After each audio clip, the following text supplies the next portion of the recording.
안녕하세요. 저는 코드스테이츠 강한결입니다. 오늘 저는 크리에이트 리액트 앱 없이 리액트 프로젝트 시작하기라는 주제로 코드스테이츠 기술 토크 발표를 하려고 합니다.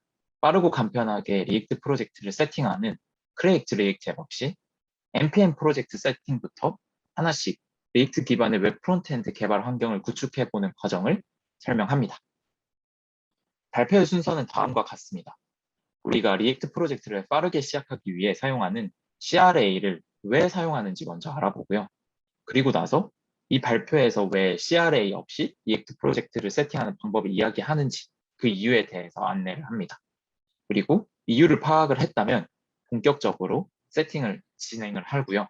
마지막으로 기본적인 세팅에 대한 안내 이후에 추가로 더 알아보면 좋을 내용에 대해서 이야기를 하면서 발표를 마무리하려고 합니다. 우리는 왜 CRA를 사용을 할까요? 왼쪽 아래에 이 커맨드 라인 이미지를 보시면 아시겠지만 npx create react app이라고 하는 한 줄의 커맨드 라인으로 1분이 채 걸리지 않는 시간에 리액트 프로젝트 세팅을 마무리할 수 있습니다.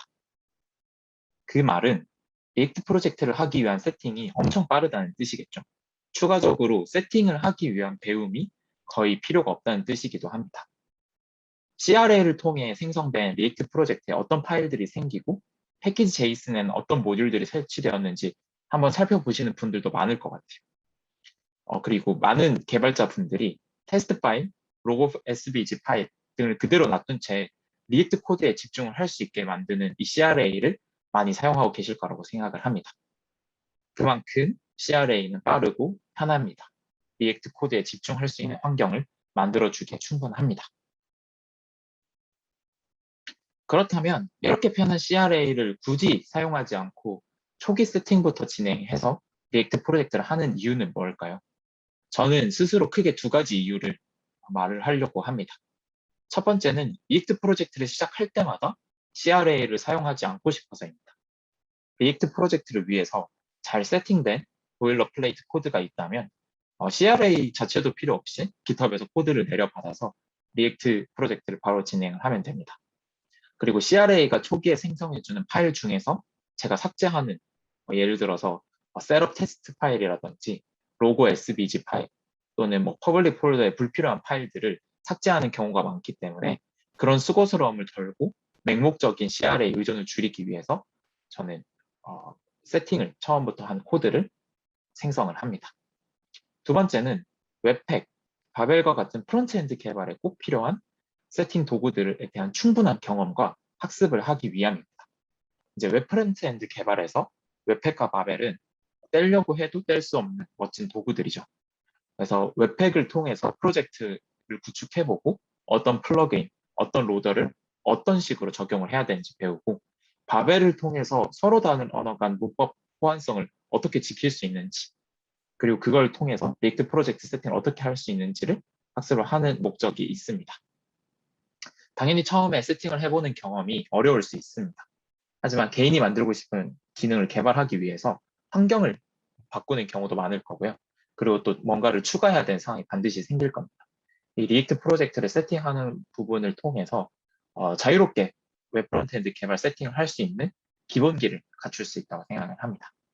그렇다면 이제 본격적으로 CRA 없이 리액트 프로젝트를 한번 세팅을 해보겠습니다. 이제 그 전에 제가 앞서서 계속 설명을 드렸던 웹팩과 바벨에 대해서 간단하게 알아보고 가려고 합니다. 웹팩은 프로젝트의 수많은 다양한 확장자의 파일을 하나의 모듈로 연결해서 묶어주는 번들링 툴입니다. 이 엔트리 파일로이라고 하는 것을 시작으로 다양한 코드들을 모듈로 엮어서 번들링을 해주는데요. 리액트에서는 index HTML에 루트 ID 값을 가지는 엘리먼트의 모든 리액트 코드를 뭔가 묶어서 넣어주는 역할을 합니다. 이런 기능을 가능하게 해주는 것이 웹팩이라고 생각해 주시면 됩니다. 그리고 바벨은 성경에 나오는 바벨탑에서 기원을 했습니다. 이 바벨탑에 오르지 못한 인간들이 서로 다른 언어를 가지게 됐다고 하는 설화에서 시작을 했는데 바벨이라고 하는 도구는 서로 다른 브라우저 칸에서 서로 다르게 이해를 하는 이 문법의 통합을 이루어주는 도구라고 생각해 주시면 됩니다. 그래서 특정한 코드를 인식을 했을 때 그것을 잘게 쪼개는 파싱의 단계를 거치고 그것이 브라우저가 이해할 수 있는 코드로 특정 문법으로 변환을 해서 브라우저에 출력을 하게 만들어주는 그런 역할을 하죠. 그래서 리액트에서는 JSX라고 하는 특별한 문법을 사용을 하는데 이 문법이 브라우저에서 잘 인식이 될 수 있게 도와주는 게 바벨의 역할입니다. 이제 웹팩과 바벨에 대해서 간략하게 알았기 때문에 본격적으로 프로젝트 세팅을 들어가려고 합니다. 다들 잘 알고 계시겠지만 리액트 또한 Node.js 런타임 개발이 진행이 됩니다. 그렇기 때문에 npm 프로젝트를 기본적으로 구축하는 방법과 방식은 동일합니다. 그래서 프로젝트 구조는 간단하게 리액트 앱이라고 하는 전체 폴더에 퍼블릭 폴더에는 index html이 들어있고 소스 폴더에는 index.js가 루트 id 값을 가지는 엘리먼트를 찾아서 앱 컴포넌트 렌더링하는 형식이라고 생각을 해주시면 됩니다. 리액트 프로젝트를 위한 npm 패키지를 설치하는 것이 그 다음 순서입니다. 그래서 리액트 돔이라고 하는 패키지는 리액트 프로젝트를 하기 위한 코어 모듈입니다. 그래서 리액트 돔은 여기서 리액트 코드를 돔에 연결해주는 용도로 사용이 됩니다. 렌더 API 그런 역할을 하죠. 그리고 웹팩을 사용하기 위해서 웹팩, 그리고 웹팩에 대한 명령어를 커맨드 라인에서 사용할 수 있게 만들어주는 웹팩 CLI, 그리고 코어 모듈과 커맨드 라인 명령어를 위한 패키지가 설치가 됐다면 웹팩 번들링된 파일을 메모리 위에서 구동해서 개발 서버를 연결해주는 데브 서버 패키지까지 설치를 합니다. 그리고 웹팩의 실질적인 업무를 수행을 해주는 로더 패키지들을 설치를 하는데 로더에 대한 설명은 웹팩 설정을 하는 부분에서 자세하게 설명을 하겠습니다. 그리고 이제는 바벨에 대한 패키지를 설치를 합니다. 바벨 패키지는 앞에 골뱅이가 붙는다는 사실을 좀 염두를 해주시고요. 프리셋이라고 하는 붙어있는 이 바벨에 대한 특징 도구들도 바벨을 세팅하면서 설명을 하겠습니다. 여러분들이 다 아시겠지만 프로젝트를 할 때 지금 이미지에 나와 있는 패키지 전체가 모두를 대변하지 않습니다. 프로젝트를 진행을 하시면서 당연히 필요한 패키지는 더 잘 설치해 주시면 됩니다. 그 과정에서 저도 오류를 많이 겪었는데 패키지 버전에 따른 오류를 잘 핸들링 해보는 것도 정말 많은 도움이 된다고 생각을 합니다. 네, 이제 본격적으로 바벨을 설정하면서 프로젝트 설정을 진행을 해보겠습니다. 네, 루트 경로에 바벨 config.js라고 하는 설정 파일을 하나 만들고요. 그 이제 바벨의 설정이 거기 그 파일에 들어가게 됩니다. 바벨은 기본적으로 플러그인이라고 하는 부가 요소를 코어에 연결을 해서 파싱, 변환, 그리고 출력에 이어지는 단계를 진행을 합니다. 하지만 개발자가 모든 플러그인을 각각 필요한 그 적수에 배치하는 것은 결코 쉬운 일이 아닙니다. 그래서 바벨에서는 프리셋이라고 하는 개념이 존재합니다. 이 바벨의 프리셋은 쉽게 생각하시면 플러그인들의 종합 선물 세트라고 생각하시면 됩니다. 이 플러그인들이 뭉쳐진 프리셋 패키지를 이 바벨 컨피그 파일에서 설정을 해서 바벨이 자동적으로 원하는 동작을 설정할 수 있게 세팅해주면 됩니다. 여기서 우리는 두 가지 프리셋을 설치를 하는데 프리셋 env는 ES6 이상의 문법을 어떤 특정 브라우저에서는 이해를 할 수 없기 때문에 ES5 이하로 변환해주는 그런 프리셋입니다. 그리고 프리셋 리액트는 JSX 문법으로 작성된 리액트 코드를 JS로 변환해서 출력을 해줍니다. 그렇기 때문에 리액트 프로젝트에서는 반드시 필요한 프리셋으로 설정을 하게 됩니다. 바벨 설정이 다 되었다면 그다음에 우리는 웹팩에 대한 설정을 하게 되고요. 루트 경로에서 웹팩 config.js 파일을 만드는 것으로 시작을 합니다. 웹팩 모듈 객체를 설정을 하고 처음에는 번들링 시작하게 되는 엔트리 포인트를 지정을 해줍니다. 그래서 리액트에서는 소스 폴더에 들어있는 index.js가 엔트리 포인트가 됩니다. 그 다음에는 엔트리 파일의 모듈로 연결한 파일 확장자들을 연결해줄 리졸브 객체를 등록을 해줍니다. 그 다음에는 이 번들링된 결과가 어떤 폴더에 저장이 되고 그거에 대한 파일명은 어떻게 되는지를 지정을 해주는데요. 우리는 여기서 이미지에서 보면 알 수 있듯이 dist라고 하는 폴더에 번들링된 파일을 저장을 할 거고 그때 파일 이름은 대괄호 name.js라고 되어 있는데 이 name 부분에는 아까 우리가 엔트리 객체에 반영을 해줬던 react app이라고 하는 이름이 반영이 됩니다.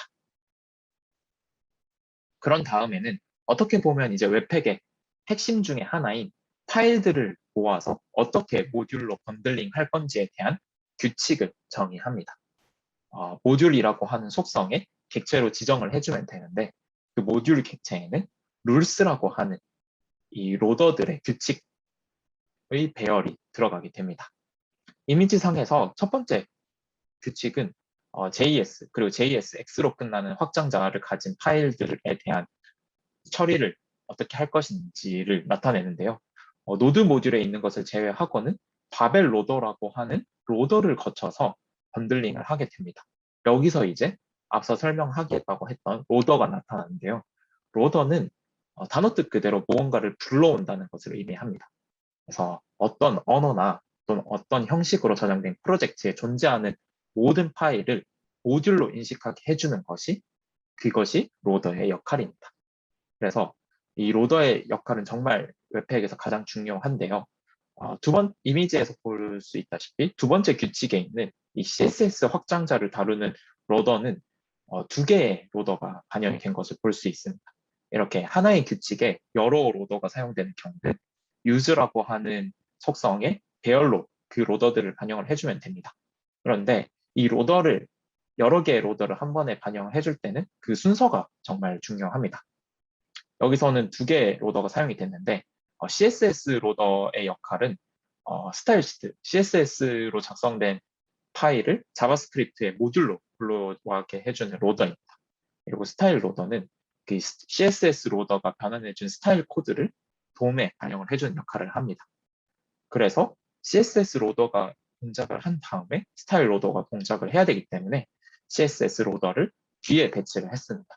이렇게 한 규칙에서 여러 로더가 동작을 하게 하려면 뒤에 등록한 로더가 먼저 동작을 한다는 이 순서가 정말 중요하다는 것을 알 수 있습니다.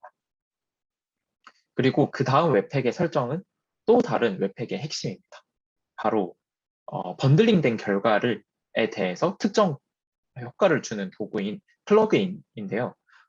우리가 지금 리액트 프로젝트를 세팅하는 곳에서는 크게 두 개의 플러그인을 불러왔습니다. 앞서서 설치를 하지 않았던 클린 웹팩 플러그인이라든지 HTML 웹팩 플러그인을 추가적으로 설치를 해서 이렇게 웹팩 config JS에서 불러와 주시면 되는데요. 클린 웹팩 플러그인은 이전에 번들링 됐던, 그러니까 새롭게 번들링이 된 파일만 기억을 하고 이전에 번들링 했던 파일을 지워주는 그런 플러그인이고요. HTML 플러그인은 인덱스 HTML에 번들링된 파일들을 스크립트 태그에 주입시켜주는 그런 역할을 합니다. 그래서 플러그인은 뭔가 이렇게 번들링된 코드를 이렇게 어떤 특정한 파일에 주입을 시킨다든지 또는 번들링된 파일들을 난독화시킨다든지 또는 클린 웹팩 플러그인처럼 이전에 번들링된 파일을 무시하고 새롭게 번들링된 파일만 이렇게 코드상으로 남겨준다는 이런 번들링된 파일에 대한 특정한 효과를 넣어주는 그런 역할을 합니다. 플러그인 밑에 보면은 데브 서버라고 하는 속성이 하나 더 있습니다. 이것은 우리가 앞서 설치를 했던 웹팩 데브 서버에 대한 역할을 지정해 주는 것인데요. 로컬호스트에 대한 규칙도 있고 포트에 대한 규칙도 있다는 것을 보면 아시겠지만 개발 서버에 대한 설정입니다.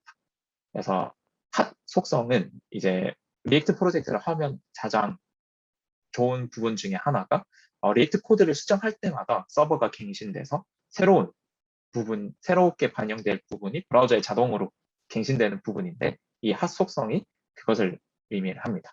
그리고 오픈 속성은 웹팩을 빌드하는 명령을 치면은 자동으로 브라우저에 우리가 원하는 이 포트에 리액트 프로젝트가 띄워지게 만들어주는 그런 속성이라고 생각해 주시면 됩니다. 이렇게 해서 델브 서버까지에 대한 설정이 마무리가 되면은 우리는 리액트 프로젝트 세팅을 위한 웹팩 설정이 다 마무리가 된 겁니다. 데브 서버 설정을 끝으로 리액트 코드를 작성하기 위한 사전 준비가 다 마쳐졌습니다. 이제 패키지 제이슨 파일로 이동을 해서 웹팩을 인식하게 하는 스크립트 제이슨 코드를 작성을 합니다. 여기서 주의해야 될 것은 웹팩 이 5버전 이상으로 시작을 하시는 경우인데요. 저도 이 발표를 준비하면서 기존의 습관대로 웹팩 데브 서버 자체를 스타트 데브 명령어에 등록을 해서 서버를 켰다가 모듈을 찾지 못하는 이슈가 있었습니다. 이 부분은 웹팩 5버전 이상에 대한 공식 GitHub 이슈 카드를 보고 문제를 해결할 수 있었습니다. 그래서 5버전 이상부터는 웹팩 데브 서버를 구동하기 위해서 웹팩 서브라고 하는 명령을 등록해야 된다는 점을 알 수 있었습니다. 이렇게 스크립트에 스타트 명령어까지 등록을 했다면 정말 이제는 index.js 파일에 정말 간단한 앱 컴포넌트 코드를 작성을 하고 그것을 렌더 함수 안에서 인덱스 HTML에 있는 루트 ID 값이 있는 엘리먼트를 찾아서 주입시키는 그런 엄청 간단한 리액트 코드를 작성을 합니다.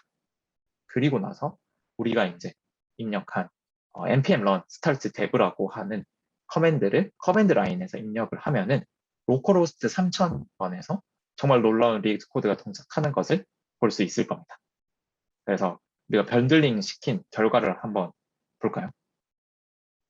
네, 이렇게 커맨드 라인에서 npm run start dev를 하면은 네, 이렇게 번들링 된 결과가 프로그레스가 돌게 되고 인덱스 HTML에 스크립트로 주입이 되는 것을 볼 수 있습니다.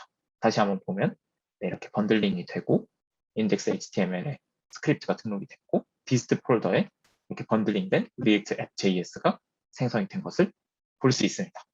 네, 우리는 이렇게 리액트 프로젝트를 시작하기 위한 초기 세팅을 직접 웹팩과 바벨을 설정하면서 시작을 해봤습니다. 마무리를 하기에 앞서서 저는 발표 내내 CRA 없이 프로젝트를 세팅하는 부분을 설명을 했지만 CRA를 정말 싫어하지 않습니다. 오히려 엄청 좋아하기도 하고요. 설정이 정말 편하기 때문이죠. 그렇지만 앞에서도 설명했던 이유들 때문에 리액트 프로젝트를 위한 보일러플레이트 코드를 설정에 대한 보일러플레이트를 세팅해서 사용하곤 합니다. 이 발표를 보고 계신 분들도 뭔가 리액트 프로젝트를 빠르게 시작하기 위한 보일러플레이트 세팅 코드를 만들어 보시는 것을 추천을 드립니다. 그리고 더 나아가서는 타입스크립트를 기반으로 하는 리액트 세팅 보일러플레이트를 만들어 보는 것을 추천을 드립니다. 이제 정말 타입스크립트를 이용해서 리액트를 개발하는 것이 어떻게 보면 점점 당연해지고 있는 요즘은 이 타입스크립트를 기반으로 한 리액트 프로젝트 세팅이 정말 실전적인 과제가 될 수 있을 거라고 생각을 합니다. 네. 그러면 여기까지 저의 발표를 들어주셔서 정말 감사합니다. 제가 이 발표를 준비하면서 참고했던 자료는 영상 설명란에 더 추가를 하고요. 그리고 제가 기록을 했던 레퍼런스도 영상 설명란에 같이 반영을 하도록 하겠습니다. 지금까지 발표를 들어주셔서 감사합니다.